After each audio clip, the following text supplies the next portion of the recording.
चलिए, last part में हमने देखा था इंडस वैली सिविलाइजेशन। अब हम लोग स्टार्ट करते हैं वैदिक कल्चर के साथ। ठीक है, तो अब वैदिक कल्चर और इंडस वैली सिविलाइजेशन का अगर हम लोग देखें तो कुछ लोगों का मानना ये है कि इंडस वैली सिविलाइजेशन के एंड होते होते वैदिक कल्चर स्टार्ट हो गया था, और कुछ का मानना ये है कि इमीडिएटली ये लोग मूव कर गए थे।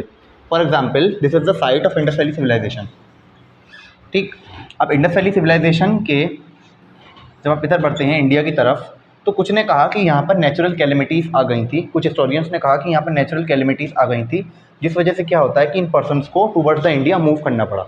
ठीक है, गेंजिस प्लेन्स की तरफ, गंगा के मैदानों की तरफ मूव करना पड़ा, जिस वजह से क्या हुआ, वैदिक सभ्यता का उद्गम होता है।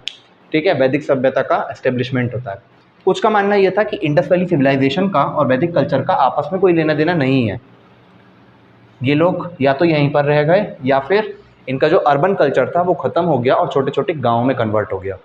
ठीक, फिलहाल ये क्लियरिटी नहीं है माइंड में, या अभी तक कोई भी ऐसे हिस्टोरिकल प्रूफ्स नहीं मिले हैं कि हम किसी भी आइडियोलॉजी के साथ जा सकें कि क्या इंडस वैली वाले ही वैदिक हैं या फिर वैदिक अलग हैं जो कि ऊपर एशिया से आए हैं। ठीक, या what happened with Indus valley persons. ठीक है, ऐसी कोई भी क्लियरिटी देखने को नहीं मिली है, इसलिए हम सेपरेटली पढ़ते हैं वैदिक कल्चर को। जो मेजर व्यू है, अच्छा, तो वैदिक वालों का ये कहा जाता है कि वैदिक पर्सन्स जो थे, जिन्हें आर्यास कहा जाता है, Aryas came majorly from the lower Russia region and Iran वाला रीजन। ठीक है, इस रीजन से आए हैं लोग, यानी कि एशिया से ऊपर से आए हैं। Aryans were not the original residents of India, यानी कि आर्यंस जो थे वो भारत के वास्तविक रहने वाले नहीं थे। ठीक, जो वास्तविक यहाँ पर लोग रहते थे वो कहलाते हैं साउथ इंडियंस, जो कि साउथ की तरफ मूव कर गए due to the advent of Aryans, Aryan के आने की वजह से। ठीक है, चलिए वैदिक कल्चर स्टार्ट करते हैं। हाँ,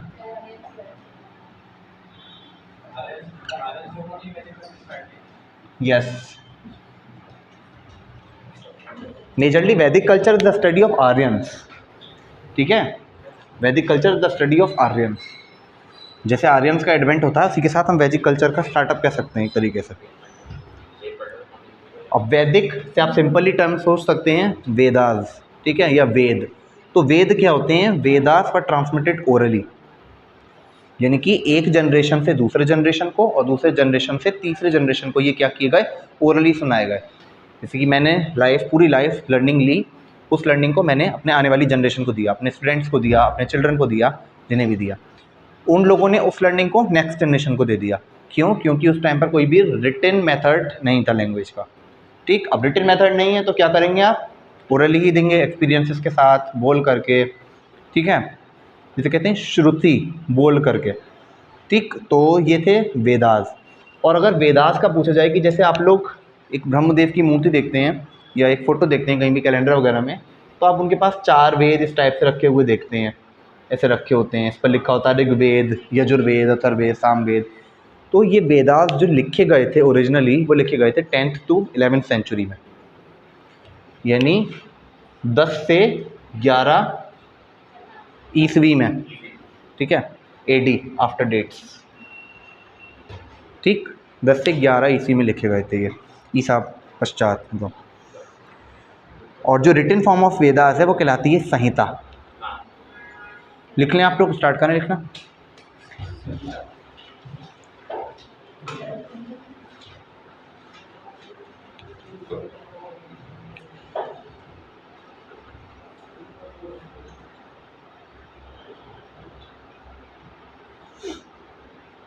अच्छा, जब मैं आपको पॉइंट्स बताता हूँ ना या फिर नोट्स बताता हूँ तो उसे आप इफेक्टिवली लिखें। जैसे मैंने कहा वेदास, व्हाट इज़ वेदास, तो Vedas were transmitted orally and written in 10th to 11th century. अब देखिए, जैसे मैंने किया है तो मैंने एक बॉक्स टाइप बनाता जाता हूँ मैं। जैसे मैंने लिखा वेदास, ठीक है, transmitted orally, written only in 11 से 12 सेंचुरी। और इसे मैं क्या करूँगा, एक बॉक्स में डाल दूँगा साइड से पेपर पे। या फिर ऐसे करके एक चिप बना करके। तो जब आप पढ़ने बैठेंगे ना तो आपको वेदास का मतलब बड़ा इफेक्टिव अलग अलग चीज़ें नज़र आती हैं in the form of boxes creatively.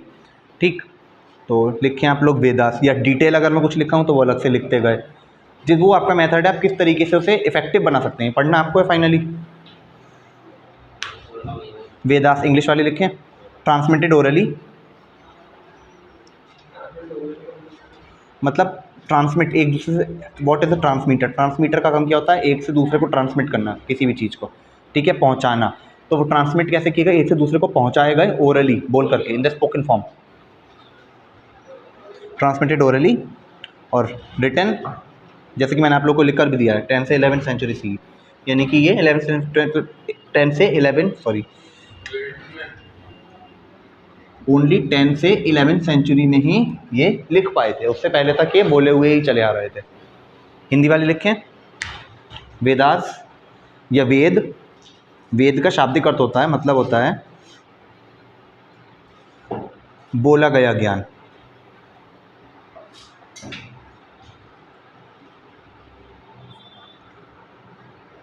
और ये रिटन फॉर्म में, ये लिखित फॉर्म में उपलब्ध हो पाए 10 से 11वीं शताब्दी में।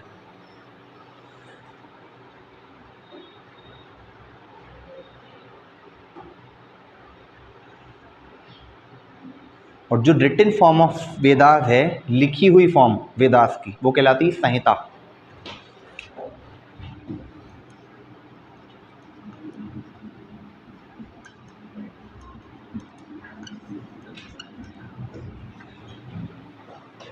वेदों का लिखा हुआ रूप या प्रारूप कहलाता है संहिता।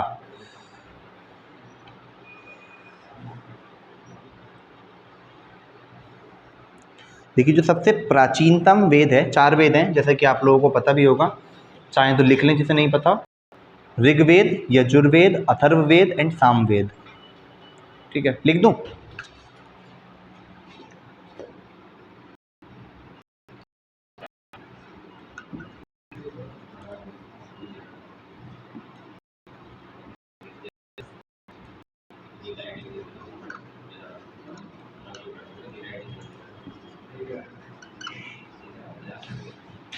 ठीक है, ऋग्वेद, यजुर्वेद, अथर्ववेद एंड सामवेद। तो जितने सब साइंटिस्ट हैं सबने वेदास से एक अपनी खोजी है, जितने सब बाहर के साइंटिस्ट हैं, उन्होंने बाहर ये कुछ कई लोग हैं कि वेदास हमने पढ़ के। कहा जा सकता है, लेकिन आप ऐसा नहीं कह सकते कि जितने भी साइंटिफिक इन्वेंशन हुए हैं सारे वेदास की वजह से हुए हैं। सारे नहीं, मतलब काफ़ी टाइम, काफ़ी। हाँ, काफ़ी हुए हैं, काफ़ी हेल्प की इन वेदास ने। भाई पुरानी नॉलेज है ह्यूमन की, इतना ज़्यादा डेवलप की हुई नॉलेज। ग्रेविटी का उसमें लिखा हुआ है, पहले लिखा हुआ है। जो ऋग्वेद है सबसे पहला, वो हमारा अर्लीस्ट है, यानी प्राचीनतम है ऋग्वेद, और ये मिल करके बना है 10 किताबों से, जिसे कहा जाता है 10 मंडल। ठीक है, और हाँ, तो मैं आप लोगों को ऋग्वेद के बारे में बता रहा था। ऋग्वेद में जो बुक्स हैं वो हमारी 10 हैं। ठीक है, इन 10 बुक्स में से 2 से लेकर 7 तक, जैसे 10 है, 1 to 10 है, तो उसमें जो नंबर 2 से लेकर के नंबर 7 तक हैं, ये हैंगी हमारी अर्लीस्ट, सबसे पुरानी है ये। ठीक है, 2 से लेकर 7 तक की सबसे पुरानी है, एंड 1, 8, 9, 10 ये हैं न्यू। ठीक है, 2 से लेकर 7 तक जो है प्राचीनतम है, पुरानी है, और 1, 8, 9, 10 ये हैं हमारी न्यू या बाद में ऐड की गई हैं। ठीक, संहितास मैंने आप लोगों को बता दिया कि रिटन फॉर्म ऑफ वेदास है। ठीक, अब संहितास से छोटी फॉर्म आती है ब्राह्मणास।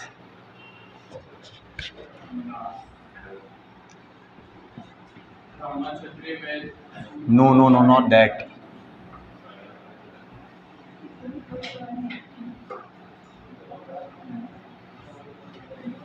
ब्राह्मण, ब्राह्मणास जैसे कहते हैं इंग्लिश में। ठीक है, ब्राह्मणास क्या है? ब्राह्मणास कमेंट्रीज हैं, यानी ब्राह्मण आप क्या समझते हैं? ब्राह्मण का मतलब आप समझते हैं ऋषि, साधु। ठीक है, इन लोगों ने कुछ कमेंट्रीज दी हैं। कमेंट्रीज का मतलब है जैसे कि एक स्टेटमेंट लिखी हुई है। ठीक, मैं कहता हूँ कि एक स्टेटमेंट, एक एग्जाम्पल आपको देता हूँ, थोड़ा सा डाइवर्ट हो जाएगा।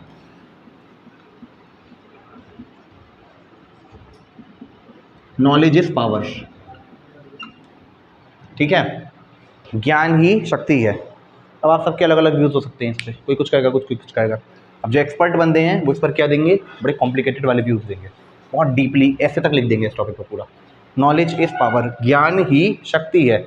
अब कोई क्या कहेगा, इसका काउंटर व्यू दे देगा, नो पावर इज़ नॉलेज, जिसके पास शक्ति है उसी के पास ज्ञान है। कोई क्या देगा, अभी डिबेट स्टार्ट हो जाएगा। तो ये काम वैदिक कल्चर में किसने किया, ब्राह्मणास ने। ठीक है, ब्राह्मणास या ब्राह्मण जिन्हें हमने टाइटल दिया, ये थी कमेंट्रीज जो कि ऋषियों ने, साधुओं ने दी थी। कोई स्टेटमेंट लिखा हुआ है जैसे ओम भूर्भुवः, ये अपना ऋग्वेद में लिखा हुआ है, तो इस मंत्र पर किसी ब्राह्मण ने कुछ अपना व्यू प्रकट किया, किसी ने कुछ और दिया, कुछ और दिया, तो these views were called Brahmanas. ठीक है, दीज वर द कमेंट्रीज। ठीक, हाँ, विचार, ब्राह्मणों के विचार आर कॉल्ड ब्राह्मण। ये किसी स्टार्ट हो गया, स्टार्ट हो गया। चलो, ब्राह्मणास मैंने आपको बता दिया था, Brahmanas were the commentaries given by the Brahmans और द ऋषिज। ठीक है, नेक्स्ट इसके बाद आता है अरण्यकाज।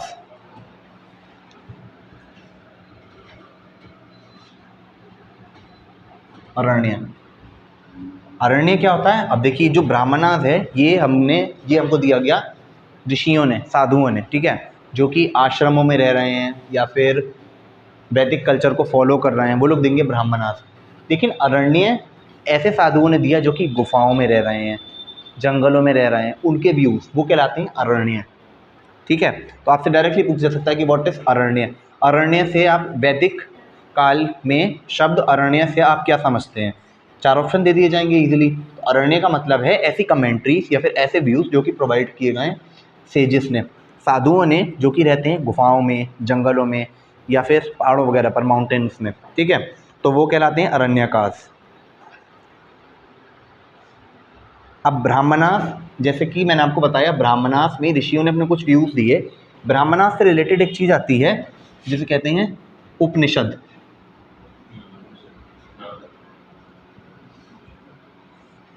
उपनिषद, व्हाट इज उपनिषद? तो उपनिषद आर द फिलोसॉफिकल इंक्वायरीज, यानी कि जब ब्राह्मणास अपने व्यूज़ प्रकट कर रहे थे कि what is knowledge, knowledge is power, what is power, power is knowledge, ये सारे व्यूज़ दे रहे थे, तो उनसे रिलेटेड कुछ काउंटर क्वेश्चंस आए। These counter questions were called उपनिषद।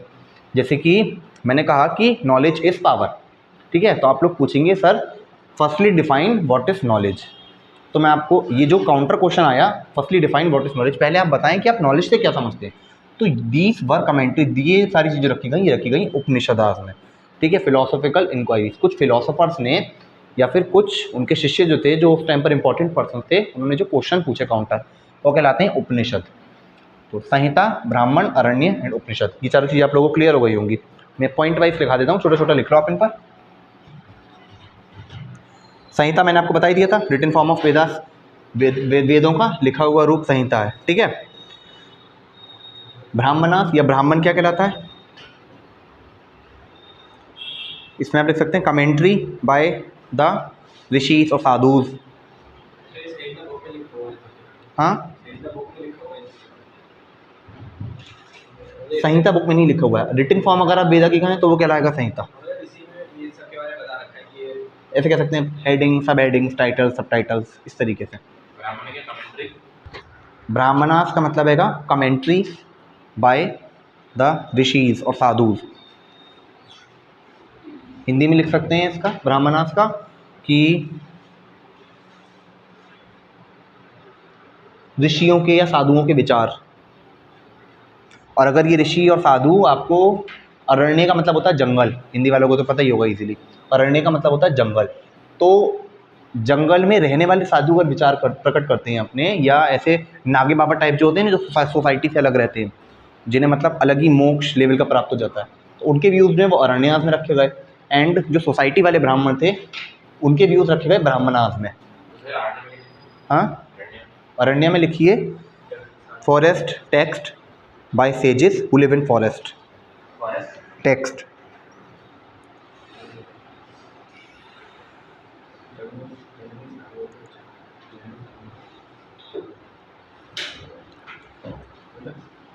ये लिखा हूँ आप लोग को अरण्य। उपनिषद में आएगा फिलोसॉफिकल इंक्वायरीज, यानी कि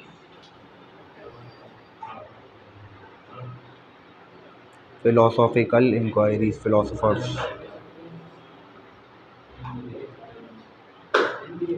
दार्शनिक, दार्शनिकों के द्वारा पूछे गए प्रश्न।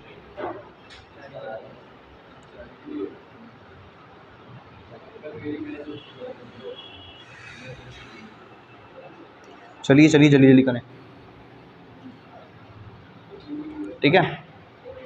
चारों क्लियर हो गए ना, आगे चलते हैं। अब जैसे मैंने आपको 4 वेद बताए थे, तो ऋग्वेदा में तो मैंने आपको बता दिया कि जैसे 10 मंडल हैं और ये सारा ऐसे डिवाइडेड है। नेक्स्ट सामवेद जो है, सामवेद में आते हैं म्यूजिकल नोट्स, संगीत से रिलेटेड है सामवेद। तो लिख लें आप, सामवेद में आता है संगीत।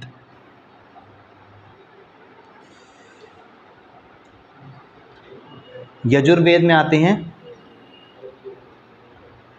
रीति रिवाज और मंत्र। यजुर्वेद सेकंड वाली वाला, इसमें आते हैं रीति रिवाज और मंत्र। इंग्लिश में इसे कहेंगे रिचुअल्स एंड हाइम्स। लिख लिया ये hymns, HYMNS।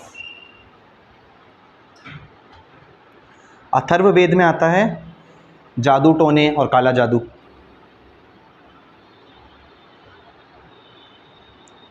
Charms and magics.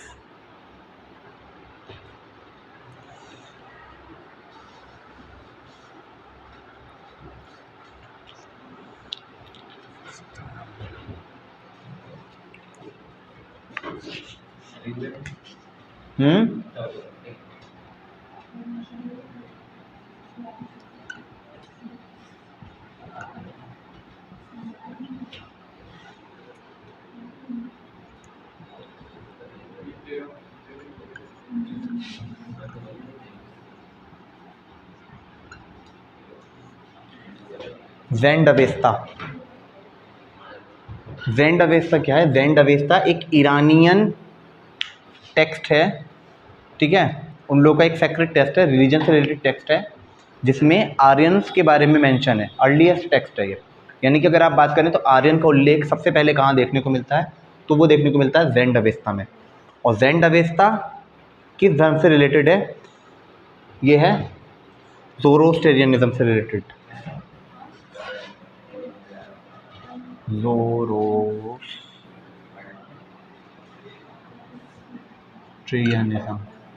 इसकी हिंदी चेक करें जरा क्या होता है,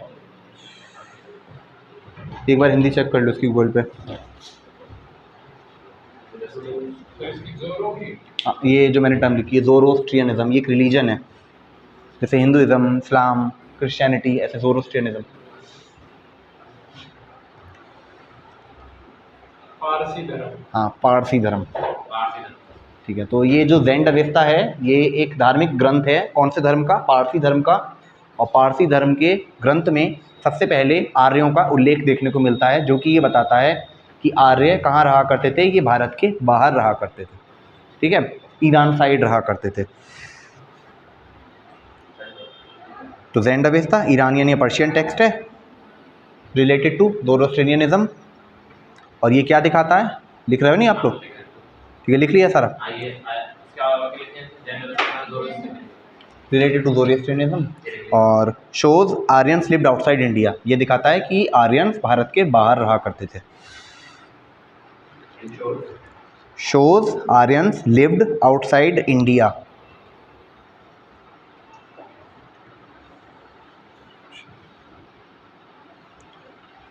उसके अलावा इस टाइम की कुछ और इंस्क्रिप्शंस, शिलालेख या अभिलेख देखने के लिए मिलते हैं, जो कि आर्यंस के बारे में और इन्फॉर्मेशन प्रोवाइड करते हैं, जिसमें कुछ इम्पॉर्टेंट हैं।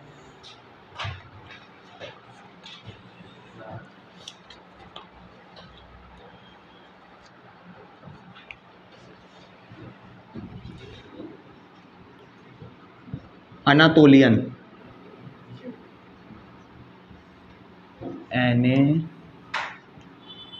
एनेटोलियन या फिर कैसेटे।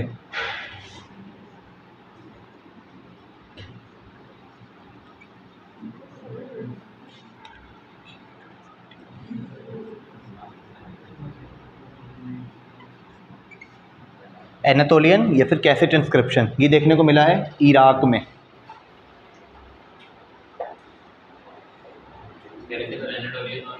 कैसेट है। मित्तानी इंस्क्रिप्शन,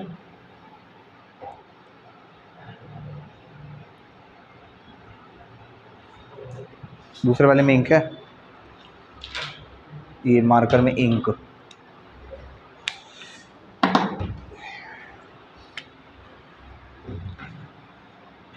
कहाँ थे? हाँ, मित्तानी।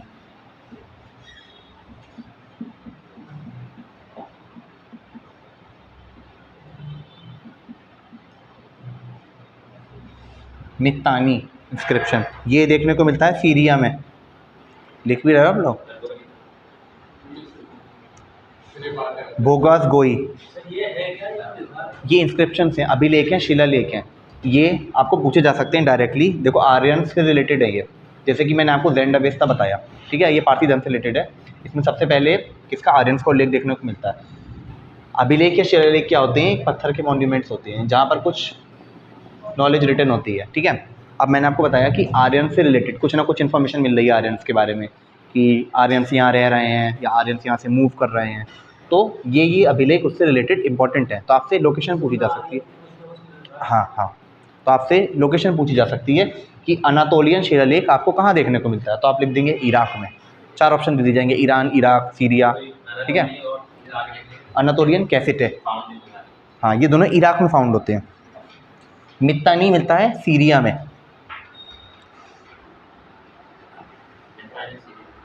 हाँ, बोगस गोई जो कि मैं लिख रहा था,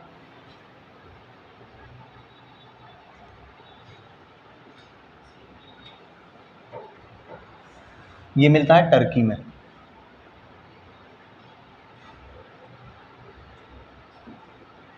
अरे यार,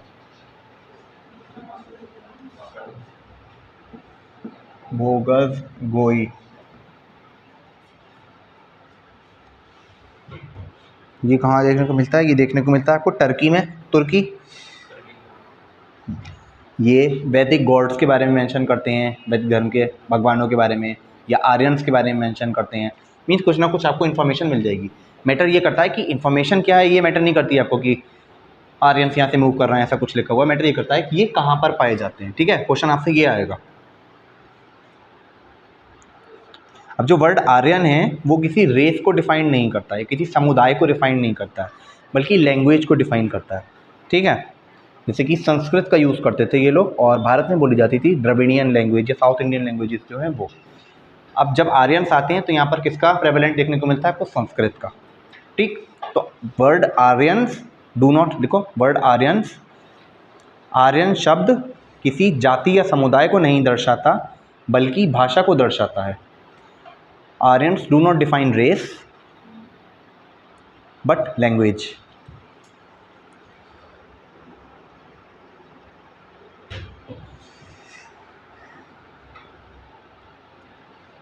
अच्छा, नहीं याद करने की मैं आपको ट्रिक बताऊं, जैसे बोगोस गोई, ज़ेंड अवेस्ता। आप लोग घर पे जाना और गूगल खोलना एक बार और सर्च मारना आप ज़ेंड अवेस्ता, इमेजेस देखना एक बार, तो बड़ा अच्छा आपको बड़ी इंटरेस्टिंग चीज़ें नज़र आएंगी, साइट्स नज़र आएंगी। जैसे अफगानिस्तान की साइट्स हैं, ईरान की साइट्स हैं, वहाँ मैदान में बीच में इंस्क्रिप्शन रखा हुआ है, उस पर लिखा हुआ है वहाँ की लैंग्वेज में, नीचे एक्सप्लेनेशन दे रखा हुआ, तो इंटरेस्ट आपको पैदा होगा उससे रिलेटेड, तो ये चीज़ें याद रहेंगी हमेशा, ठीक है। हाँ, एक आर्ट एंड कल्चर वाला टाइप का पोर्शन हो गया ये।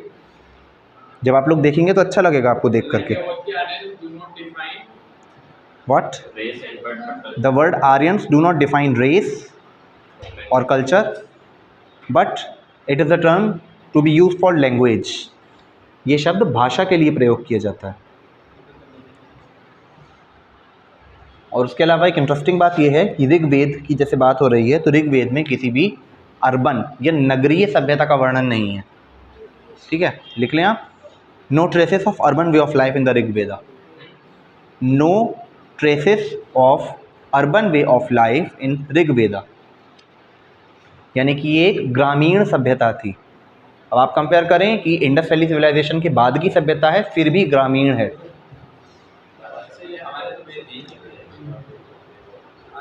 हम भी तो आर्यंस हैं ना। आपको क्या लगता है कि आप इंडियन हैं ओरिजिनल? आर्यंस हैं हम लोग। और हमारे ही वेद हैं ये। जो ओरिजिनल इंडियंस हैं वो हैं साउथ इंडियंस, द्रविडियन। हम लोग सारे भारत के लोग नहीं हैं, हम लोग सारे आए हैं from the lower portion of Russia, Iran, इधर वाले पोर्शन से। ठीक है, हम लोग आर्यंस हैं। आर्यंस मीन्स गोरे लोग।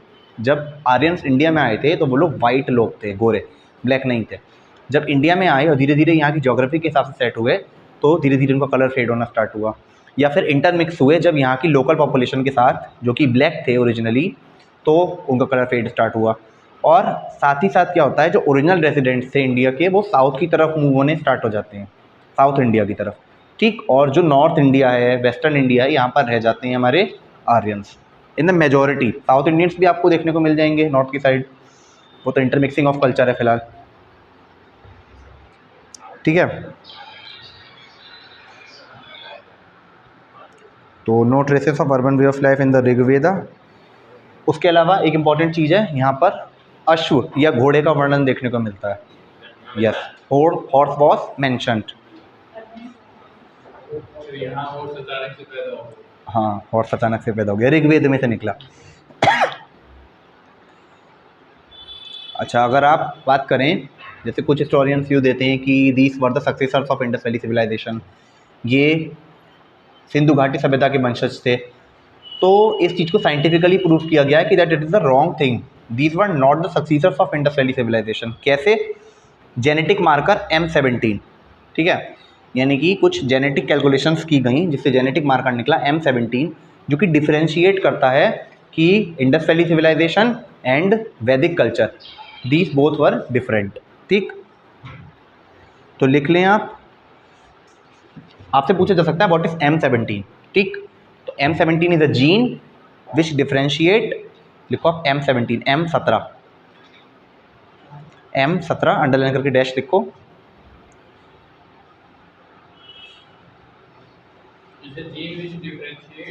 Between IBC culture, IBC persons and Vedic persons. Gene, what is the Hindi of gene? नहीं यार, हार्मोन। चेक करो हिंदी ऑफ जीन्स।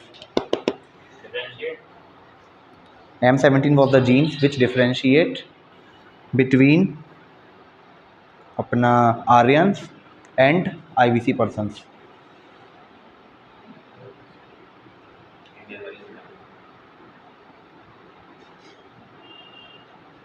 एक मिनट पॉज करना, स्टार्ट हो गया। तो मैं जीन्स के बारे में बता रहा था आप लोग को। जीन्स आर द आनुवांशिक तत्व जो कि क्या बताते हैं, सिमिलैरिटी बताते हैं बिटवीन टू जनरेशन्स। ठीक, या फिर आप लोग एक फैमिली से हैं या नहीं। तो M17 एक जीन है जो कि डिफरेंशिएट करता है कि Aryans were not the successors of IBC। ठीक, आगे चलते हैं, चलिए।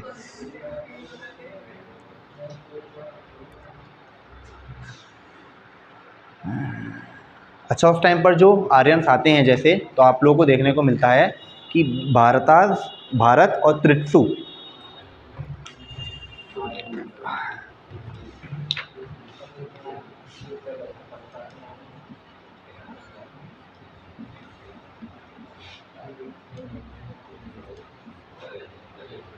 बातें बाद में, इधर देखो, भारत और त्रित्सु ये दो क्या हैं, ये दो किंग्स हैं। ठीक है, भारत एंड त्रित्सु मिलकर के क्या करते हैं, रूल करते हैं। इसमें रूलिंग क्लैन है, रूलिंग प्रजाति है ये। ठीक, जैसे आर्यंस आए तो आर्यंस में भी कुछ लोग रूलिंग क्लैन होंगे। ठीक, कुछ लोग क्या करेंगे, कुछ लोग केवल एज अ लेबर क्लैन होंगे, कुछ लोग ऑर्डिनरी सिटीजन्स होंगे। तो भारत एंड त्रित्सु ये जो दो थे, ये थे रूलिंग क्लैन से, और ये दोनों मिलकर के क्या करते हैं, राज करते हैं। ठीक, लिख लें, Bharat and Tritsu ruling clan, शासक वर्ग। और इन दोनों ने मिलकर के किसे डिफीट किया, संभारा को डिफीट किया, संभर।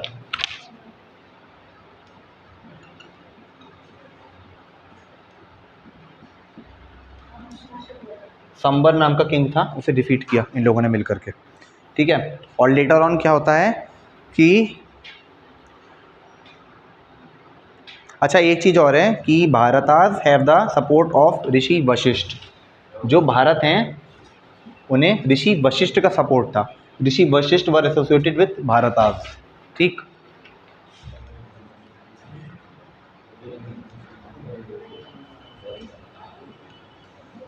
ऋषि वशिष्ठ। भारतास रूलिंग क्लैन है ये, ठीक है।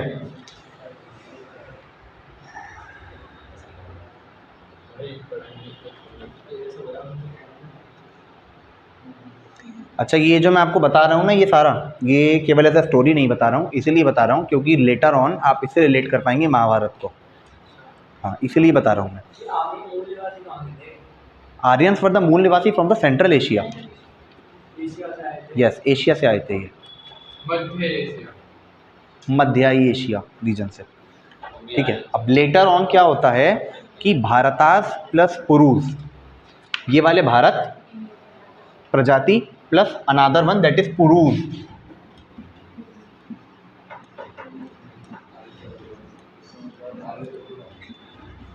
भारत और पुरु, ये दोनों मिलकर के क्या बनाते हैं, कुरु बनाते हैं, कुरु प्रजाति।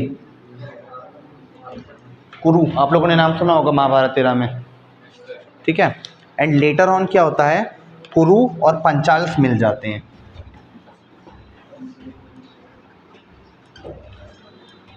पांचाल, जिस कम्युनिटी से द्रौपदी थी। भारत एंड पुरु मिलकर के कंबाइंडली कहलाते हैं कुरु, एंड देन कुरु एंड पंचाल मिल जाते हैं। तो ये सारा जो मैटर है ये सारा महाभारत से रिलेटेड है और ये इसी एज में देखने को मिलता है। अच्छा, जैसे मैंने आप लोगों को बताया कि term Arya is related to language, तो ऐसे ही एक वर्ड आता है वर्ण, तो आप लोगों ने सुना होगा 4 वर्ण होते हैं ना। तो जो वर्ण है शब्द, ये वर्ण शब्द बताता है कलर प्लस कैटेगरी, यानी अब ब्राह्मण हैं, क्षत्रिय हैं, वैश्य हैं, शूद्र हैं, ये टर्म आर्य नहीं बताएगा बल्कि वर्ण बताएगा, ठीक है। वर्ण, वर्ण शब्द बताता है, ठीक। और ये डिफ्रेंशिएट करता है आपको कलर प्लस कैटेगरी, यानी कि ओरिजिनली जब आर्यंस इंडिया में आए तो उस टाइम पर जो सुपीरियर वर्ण थे, जो अपर वर्ण थे, वो किसे प्रोवाइड किए गए गोरे लोगों को। आर्यंस हैं, गोरे हैं, तो उन लोगों को क्या प्रोवाइड किए जाएंगे, अपर वर्ण, जैसे ब्राह्मण, क्षत्रिय, ठीक है, और उसमें से कुछ लोअर आ गए वैश्य, फिर जो बिल्कुल डाउन ग्रेडिंग थे वो शूद्र, ठीक है। और शूद्रास पर बेसिकली उन्हें प्रोवाइड किया गया जो कि नेटिव्स थे इंडिया के, साउथ इंडियंस को, ब्लैक लोगों को। तो कलर और कैटेगरी दोनों बताता है वर्ण, ठीक। हाँ, उन्हें आकर के डिफीट किया यहाँ, और इस सब की जो मेन वजह माना जाता है वो माना जाता है घोड़े को, हॉर्स। देखिए, जो वॉर की टेक्निक होती है ना, जब आप कहीं पर भी जाते हैं, जैसे कि मुगल्स भी आए इंडिया में या फिर आर्यंस इंडिया में आए, तो ये लोग क्या करते हैं, अपने साथ एक टेक्निक लेकर के आते हैं। अब यहाँ पर जो है आपको क्या देखने को मिलेगा, यहाँ पर एक रूरल सोसाइटी देखने को मिली आपको, गाँव के लोग हैं, ग्रामीण लोग हैं, बड़ी बड़ी इनके पास सेनाएँ हैं नहीं, उसके अलावा इनके जो लड़ने के तरीके हैं वो पुराने हैं, धनुष बाण, तीर कमान, भाले, इन चीज़ों से लड़ रहे हैं। अब सामने से एक बंदा घोड़े पर बैठ करके आ रहा है, हाथ में भाला लेकर के, और एक बंदा पैदल दौड़ रहा है भाला लेकर के। दोनों में जब आप फाइट करेंगे तो डेफिनेट है कि घोड़े वाला ही जीतेगा, ठीक है। वो ज़्यादा जल्दी ट्रैवल कवर कर सकता है, तेज़ यहाँ से वहाँ आ जा सकता है, ईजिली लड़ सकता है, ऊंचाई पर है तो उसके लिए पॉजिटिव पॉइंट है। तो घोड़े के यूज़ ने क्या किया कि आर्यंस को एक सुपीरियॉरिटी प्रोवाइड की। इस सुपीरियॉरिटी की वजह से इंडिया में आर्यंस अपना प्रेजेंस इस्टेब्लिश कर पाए, अपना स्थान बना पाए, ठीक है। सेम ऐसा ही जब आप आगे देखेंगे कि मुगल्स आएंगे, ठीक, तो मुगल्स के पास क्या था, मुगल्स ने तोपें वगैरह स्टार्ट कर दी, ठीक। उसके बाद ब्रिटिश आएंगे, तो ब्रिटिश टेक्नोलॉजी जिसके पास एडवांस होगी वही रूल करेगा, ठीक है। मिथ या फिर आप कहें कि भाई ऊपर वाला हमारा साथ देगा, तो ऐसा नहीं होता है, ठीक है। जिसके पास सुपीरियर टेक्नोलॉजी होती है वही रूल करता है। यस, जिसके पास सुपर पावर है, जिसके पास मिलिट्री पावर है, वही रियल पावर है। चलिए, वर्ण हो गया। उसके अलावा यहाँ पर एक वेज लेबर देखने को नहीं मिलती है। वेज लेबर मतलब आप जानते हैं ना, जैसे कि मैंने काम करवाया, बदले में आपको पेमेंट दे दी कैश में, तो ऐसी वेज लेबर देखने के लिए नहीं मिलती है। जैसे जो शूद्रास हैं, तो Shudras will have to work, Shudras को काम करना पड़ेगा, बदले में उन्हें पेमेंट नहीं मिलेगी।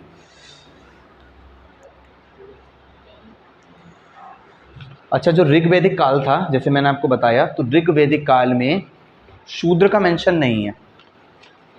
Shudras appeared at the last of Rigvedic काल, ऋग्वैदिक एज, यानी शूद्रा कब आपको मेंशन होते हैं, कब उल्लिखित होते हैं, ऋग्वेद के लास्ट में, बिल्कुल एट लास्ट में। यानी ऋग्वैदिक काल में 3 ही वर्ण चलते आ रहे हैं, जो शूद्र वाला सिस्टम है वो बिल्कुल लास्ट में देखने को मिलता है। अब आपसे क्वेश्चन डायरेक्टली पूछा जा सकता है, which of the following varna was not mentioned in the Rigveda, Rigvedic age, निम्नलिखित में से कौन सा वर्ण ऋग्वैदिक काल में अपनी उपस्थिति दर्ज नहीं कराता है या नहीं दिखाई देता है। 4 ऑप्शन दे दिए जाएंगे आपको, ठीक है। तो आपका आंसर क्या होगा, शूद्र। शूद्र मेंशन नहीं थे उस टाइम पर, लिख लो आप लोग चाहो तो, ये वाला लिख लिया था। वर्ण का मतलब है कलर और कैटेगरी। उसके अलावा यहाँ पर वेज लेबर देखने को नहीं मिलती है। कोई प्रॉब्लम है? वेज लेबर को बोलेंगे दिहाड़ी।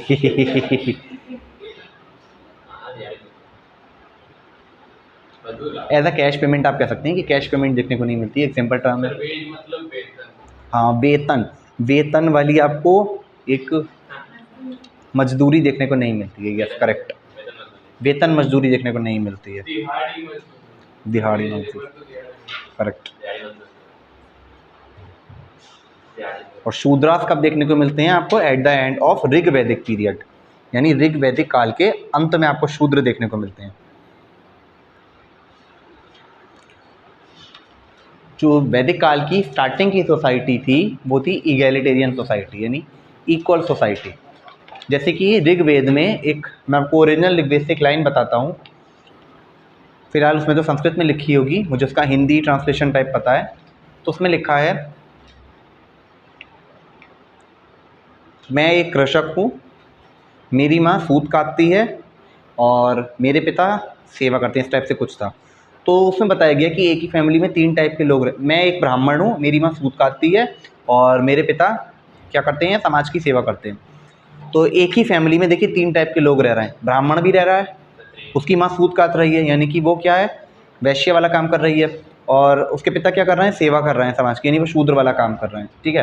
तो स्टार्टिंग में क्या था, इगैलिटेरियन सोसाइटी थी, इक्वल सोसाइटी थी, यानी कि काम वर्ण के आधार पर या जन्म के आधार पर विभाजित नहीं था, बल्कि आप किस चीज़ में इंटरेस्टेड हैं उसके आधार पर था। अगर आप सूत काटते हैं तब आप वैश्य कहलाएंगे, आपका बेटा भी ब्राह्मण हो सकता है या आपकी बेटी भी ब्राह्मण हो सकती है, अगर वो ब्राह्मण वाला काम करती है तो, ठीक है। यानी कि एक इक्वालिटी वाली सोसाइटी थी। और जब शूद्र कम्युनिटी आती है ऋग्वेद के लास्ट में, उसके बाद क्या बन जाता है, ये जन्मजात बन जाता है कि जन्म के आधार पर ही आपको अपना काम चुनना पड़ेगा। ब्राह्मण का बेटा ब्राह्मण बनेगा, क्षत्रिय का बेटा क्षत्रिय बनेगा। बोरिंग तो नहीं हो रहा है ना बहुत ज़्यादा? थोड़ा थोड़ा तो होना भी चाहिए। हिस्ट्री है, होना भी चाहिए। चलो ये हाथ का कंप्लीट करें जितना रह गया है। चलो इतना ही रखते हैं। इगैलिटेरियन सोसाइटी थी, इक्वल सोसाइटी, और लेटर सोशल डिस्ट्रिक्शन देखने को मिलते हैं। चलिए आज के लिए इतना रखते हैं, बचा हुआ वैदिक कल्चर जो है वो कल कंटिन्यू करेंगे, थोड़ा सा ही रह गया, वैसे ज़्यादा नहीं रह गया। चलिए नेक्स्ट पार्ट में।